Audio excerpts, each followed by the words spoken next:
Even सारे areas में होता है।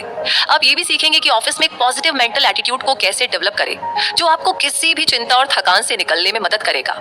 आप ये भी समझेंगे कि कौन सी सिंपल वर्किंग हैबिट्स आपकी प्रोडक्टिविटी को बढ़ाकर आपके बोझ को कम कर सकती है। इस समरी में डेल कार्नेगी की कुछ बेस्ट सेलिंग किताबों जैसे how to win friends and influence people और how to stop worrying and start living के कुछ चैप्टर्स भी ऐड किए गए हैं। तो ये समरी आपको जिंदगी की मुश्किल सिचुएशंस को हैंडल करने और खुशी और सेटिस्फैक्शन अचीव करने की सिंपल टेक्निक्स भी सिखाएगी।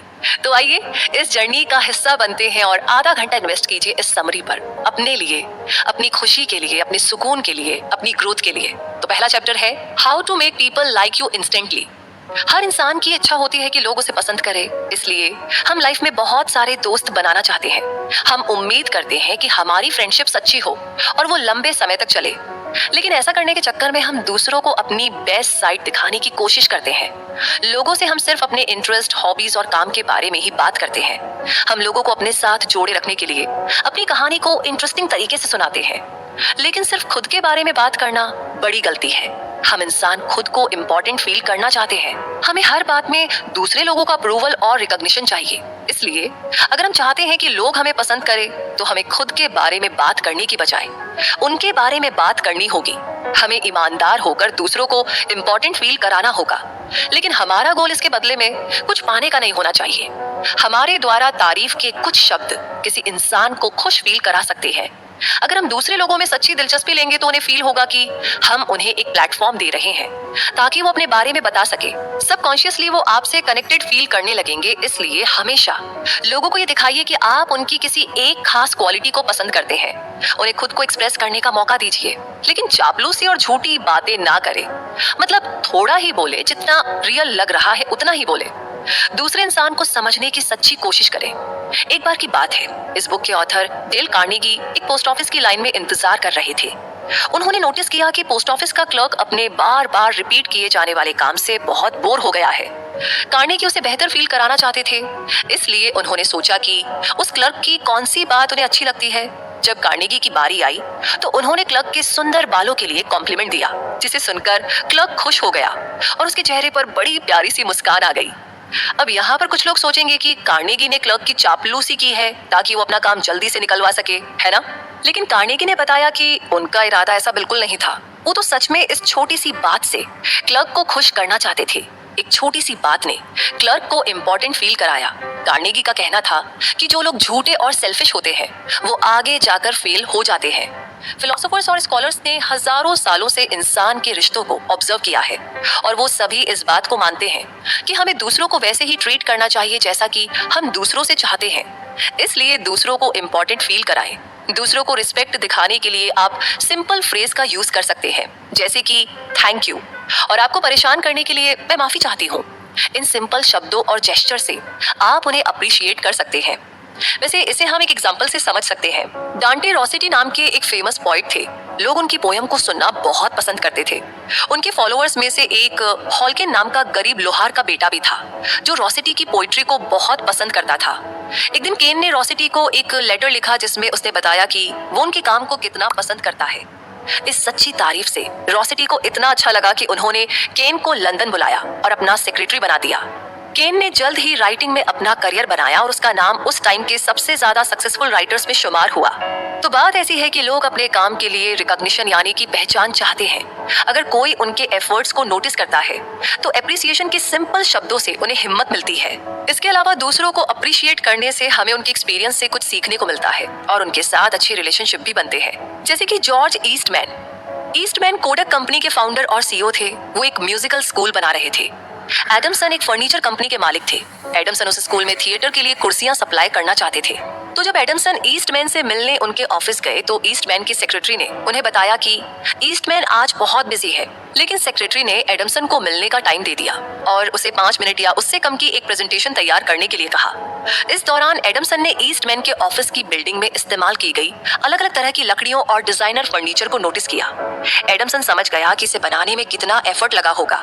जब वो ईस्टमैन से मिला तो एडमसन ने अपनी प्रेजेंटेशन शुरू करने से पहले ऑफिस में इस्तेमाल की गई अलग अलग लकड़ियों और डिजाइन डिजाइनर फर्नीचर की तारीफ की।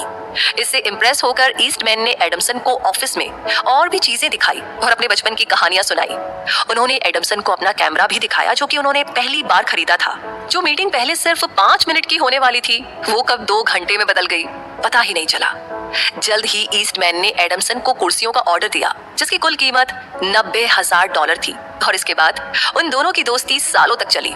तो कहने का मतलब ये है कि इस चैप्टर में हमने जाना कि तारीफ के 2 शब्द, हाँ लेकिन वो जेन्युइनली होने चाहिए, वो कितना बड़ा इम्पैक्ट करते हैं ये हमने जाना। और हम भी चलते हैं अगले चैप्टर की तरफ। Talk about your own mistakes first. मतलब ये कि अपनी प्रोफेशनल जिंदगी में हम अक्सर ऐसे लोगों से मिलते हैं जो अपने काम में गलतियां करते हैं, लेकिन जरूरी ये है कि हम ऐसे लोगों को करेक्ट करें, उन्हें सही करें या फिर उन्हें गाइड करें। लेकिन इंसान का नेचर ही कुछ ऐसा है कि हम उसकी गलती को क्रिटिसाइज करते हैं।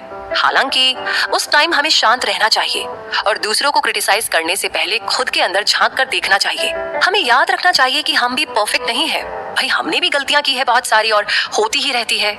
जैसे कि डेल की भतीजी जोसेफिन उनकी सेक्रेटरी बनने के लिए न्यूयॉर्क आई थी। वो 19 साल की थी और बिजनेस में उसका एक्सपीरियंस काफी कम था। भले ही आगे जाकर वो अपने काम में माहिर हो गई थी, लेकिन शुरुआत में ना उसे काफी स्ट्रगल करना पड़ा था। एक दिन जोसेफिन से एक गलती हो गई। कार्नेगी उसे क्रिटिसाइज करने ही वाले थे कि तभी उन्होंने खुद को रोका और खुद के बारे में सोचने लगे। कार्नेगी को एहसास हुआ कि जोसेफिन उनसे उम्र में बहुत छोटी है और उसे बिजनेस में 1000 गुना कम एक्सपीरियंस है, तो फिर वो ये उम्मीद कैसे कर सकते हैं कि उसकी परफॉर्मेंस भी उन्हीं की जैसी होगी। कार्नेगी सोचने लगे कि जब वो उसकी उम्र के थे तो वो कैसे थे। उन्होंने उस उम्र के दौरान हुई अपनी सभी गलतियों को याद किया। तब उन्हें जाकर एहसास हुआ कि जब वो 19 साल के थे तो उनके मुकाबले में तो जोसेफिन काफी अच्छा परफॉर्म कर रही थी। अब इस बात का एहसास होने के बाद जब भी जोसेफिन कोई भी गलती करती तो कार्नेगी उसे ठीक से समझाते। वो ये कहकर उसे एनकरेज करते कि एक्सपीरियंस के साथ साथ वो और बेहतर करेगी। इसके अलावा वो उसे गाइड भी करते ताकि जोसेफिन वही गलती दोबारा ना करे। कार्नेगी ने बताया कि दूसरों को सुधारने के लिए उन्हें क्रिटिसाइज करना जरूरी नहीं है, बल्कि आप अपने फेलियर के बारे में बात करके उसे बता सकते हैं कि आपने उनसे क्या सीखा। ये उस इंसान को अपनी गलतियों को सुधारने में मदद करेगा। जैसे कि ईजी डिलिस्टोन एक कैनेडियन इंजीनियर थे। वो अपने लेटर्स अपनी सेक्रेटरी को डिटेक्ट करते थे ताकि वो उन्हें टाइप कर सके, लेकिन जब ये लेटर्स उनकी डेस्क पर आते तो हर पेज पर स्पेलिंग मिस्टेक होती थी। तो डिलिस्टोन ने डिसीजन लिया कि वो अपनी सेक्रेटरी को क्रिटिसाइज नहीं करेंगे। एक दिन उन्होंने अपनी सेक्रेटरी को बताया कि उन्हें कुछ वर्ड्स को स्पेल करने में मुश्किल आती है, इसलिए स्पेलिंग को डबल चेक करने के लिए वो हमेशा अपनी डेस्क पर एक डिक्शनरी रखते हैं। डिलिस्टोन को यकीन नहीं था कि उनकी सेक्रेटरी उन्हें कॉपी करने की कोशिश करेगी और डिक्शनरी का इस्तेमाल करना शुरू करेगी या नहीं। लेकिन उस बातचीत के बाद सेक्रेटरी की स्पेलिंग मिस्टेक्स काफी कम होने लगी। कार्नेगी ये भी कहते हैं कि कभी-कभी तो हमें गाइडेंस देने की भी जरूरत नहीं होती है। अगर हम खुद की गलतियों को मानेंगे तो दूसरा इंसान शायद अपना बिहेवियर खुद ही बदल ले। आपको शांत रहना चाहिए और ईमानदारी से बताना चाहिए कि आपने कैसी गलती की। आपको ये दिखाने की जरूरत नहीं है कि आपने इसे ठीक कैसे किया, उस इंसान को खुद ही समझ में आ जाएगा। जब आप खुद की गलती को मानते हैं तो ये दूसरे इंसान को दिखाता है कि फेल होना कोई गलत बात नहीं है, बल्कि जरूरी है कि आप उससे कुछ सीखें। जैसे कि क्लैरेंस जैर हुसैन और उसकी वाइफ दोनों बहुत ज्यादा सिगरेट पीते थे। जल्दी ही उनके 15 साल के बेटे डेव ने स्मोकिंग करना शुरू कर दिया। अब क्लैरेंस अपने बेटे को बिना क्रिटिसाइज किए सुधारना चाहता था, इसलिए उसने डेव के सामने अपनी गलती को माना। उसने डेव को समझाया कि सिगरेट में निकोटीन नाम का केमिकल होता है जो शरीर को बहुत हार्म करता है, नुकसान पहुंचाता है, और इसी वजह से उसकी खांसी बहुत ज्यादा बढ़ गई है। क्लैरेंस ने डेव को स्मोकिंग के हार्मफुल इफेक्ट्स की वार्निंग नहीं दी, बल्कि उसने अपनी गलती की तरफ इशारा किया और बताया कि कैसे उस गलती की वजह से उसकी हेल्थ पर बुरा असर पड़ा था। और आखिरकार डेव ने स्मोकिंग छोड़ दी। यहाँ तक कि डेव के सपोर्ट से क्लैरेंस ने भी ये बुरी आदत छोड़ दी। अब अगर आप चाहते हैं कि दूसरे लोग अपना बिहेवियर बदले तो आपको उन्हें क्रिटिसाइज नहीं करना चाहिए। ये उनकी फीलिंग्स को ठेस पहुंचाता है और उन पर नेगेटिव असर डालता है। इसकी बजाय आपको अपनी गलती को एक्सेप्ट करना चाहिए और ऐसा करने से आप हम्बल बने रहेंगे, और क्योंकि आपको याद रहेगा कि भाई आपने भी तो कभी सेम गलती की थी, है ना। इसके अलावा ये दूसरे लोगों को बताता है कि गलती तो भाई सभी से होती है और उन्हें मोटिवेट करेगा कि कैसे अपनी गलती को ठीक किया जाए। आप उस इंसान को ये बताकर गाइड कर सकते हो कि आपने अपनी गलती से क्या सीखा और आपने ऐसा क्या किया जिससे वो गलती रिपीट ना हो। एक गलती एक बार, बार बार नहीं। तो ये बात सामने वाले इंसान को इंस्पायर करेगी और सेम टेक्निक का यूज करके वो अपने बिहेवियर में सुधार ला पाएगा। तो कमाल की बात ये हमें सीखने को मिली कि हमें अपनी गलती के बारे में बताना और सामने वाला अपने आप सब कुछ ठीक कर लेगा। लेकिन आपको पता है ये बहुत बड़ी बात है, कोशिश कीजिएगा छोटी छोटी गलतियों से। इसी के साथ अगला चैप्टर है हाउ टू गेट कोऑपरेशन। हम अक्सर